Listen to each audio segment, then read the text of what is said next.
How can white Americans help combat racism in an everyday way? The answer may be found in a step-by-step guide in a recent San Diego CityBeat article titled How to Be an Interrupter, a White Person's Guide to Activism, written by my guest, Aaryn Belfer. Also joining us is Andre J. Branch, San Diego's NAACP president. And Aaryn, you start your article with a quote from Anne Brandon, a woman who fought for racial equality. In it, it says in part, the fight against racism is our issue, dealing with white people. How so?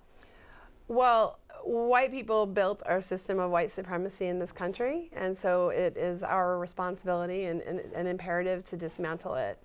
And part of that begins with how we are taking action in our lives every day. And I've heard from a lot of friends and acquaintances, both on social media and in real life, about what to do with the grief and anger that they are feeling from the repeated injustices and violations against Black people. And you refer to this as being the interrupter. What does that mean? Well, it was from a keynote speech that I was present for by Dr. Jaron Kim, who's an activist, and she was talking about changing that language, and it just has more of a connotation of really getting in and making a change and affecting change. Okay, and Andre, you're the NAACP president here in San Diego. What are you hearing from white people in our community about racism? The white people from whom I hear, of course, are outraged about the racism and recent episodes of it that we hear. But not a lot of people are talking because not a lot of white people want to talk about racism.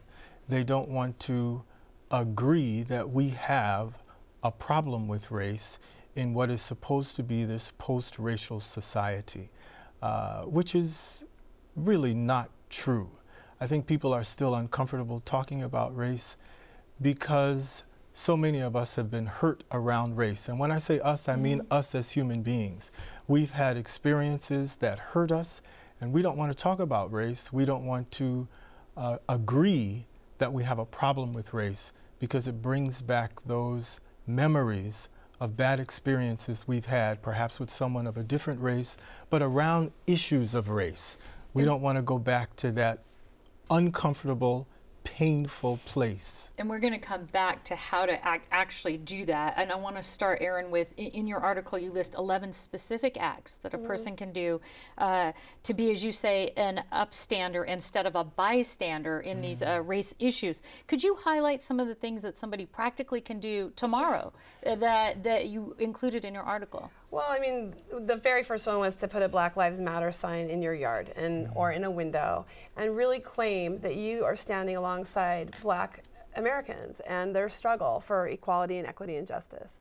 The discussions amongst friends and neighbors is really important, and talking about these issues and talking with your children, raising children so that future generations can carry that forward, instilling in them the ability to recognize that we are different, we have differences, and then what does that mean, and what is the historical context for that? Sure, and you had some practical things too. Get involved in different groups and showing up for racial justice at the NAACP. So, but I want to start with you, Andre. Sometimes white people, I think, are cautious about talking about racism, like you say, because it acknowledges that it exists, or joining a Black-led, in this case, group to support it because they may be afraid of saying something inappropriate. They may be afraid of being out of place.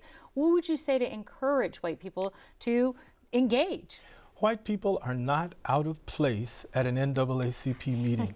A lot of people don't know that white people form the majority of the small group of individuals who in 1909 began the NAACP.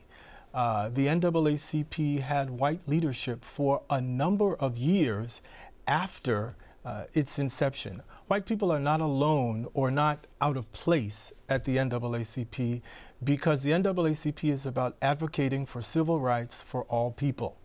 Let me say that again, advocating for civil rights for all people. That includes white people. Okay, and on this we'll have to end, Aaryn. So your suggestions, engaging people, you have these tips. What would you say is maybe the first thing to reach out to, or how to engage and encourage white people to get involved in this? I mean, I think it just starts with the simplest steps that I talked about and really connecting with other people on the issues.